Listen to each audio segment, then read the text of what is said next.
Bos días a todos, amigos, desde o meu recuncho de Trevinca.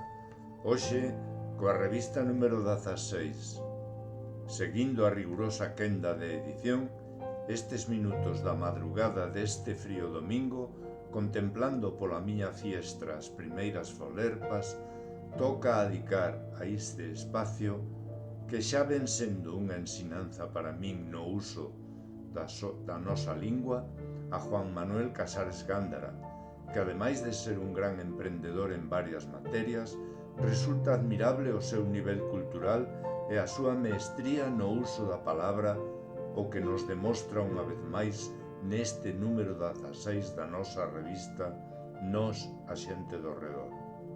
Con esta recopilación de reflexións durante un confinamiento que titula Pílulas de Liberdade.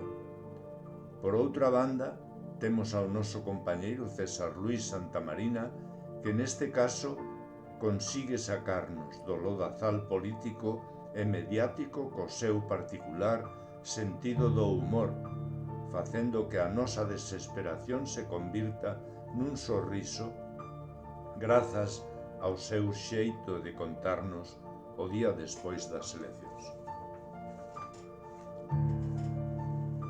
De Juan Manuel Casares Gándara, Pílulas de Liberdade.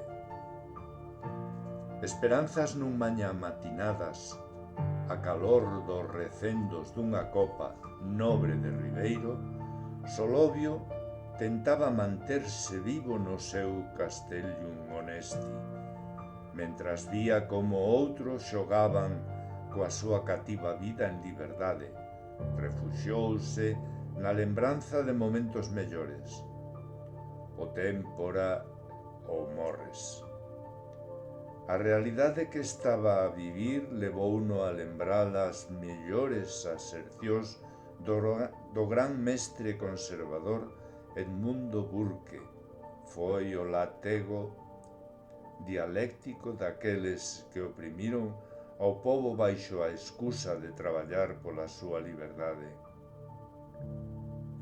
Consonte con iso, Solovio cree que cando alguén deposita o seu ben máis prezado nas mans doutra persoa, debe establecer sempre cláusulas de salvagarda para non correr o risco de perdelo.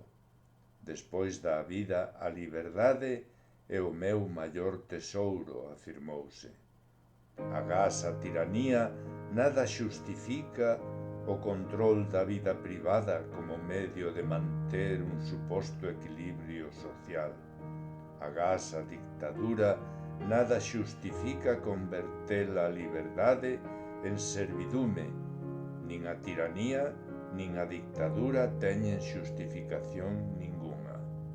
Queridos amigos, seguide leendo estes pequenos relatos do confinamento porque son unha verdadeira ledicia. De César Luis Santamarina, o día despois das eleccións. Onte pasei a noite en Durmevela, agardando ao home da moto. Sería como obter o bonoloto. Acadar o cholliño da facenda, desertei escoitando a Marduenda e adiviñei que era para outro. Baixei a esperei o de Fomento, tampouco me tocou, vaya unha merda. Mollei a torrada en café crema, coloquei a garabata sobre o ombreiro, virei o espremedor hasta o fondo e coloquei a chaqueta na percha. Agardei cos pés riba da mesa que chamen ao timbre desta porta. Se non é Fomento nin Facenda, confórmome con ser xefe de prensa. Parte de xullo, sen gloria e sen pena, entra agosto. Escaso de choiva, adormenta e trincos a lúa clara, ás veces e por veces chea.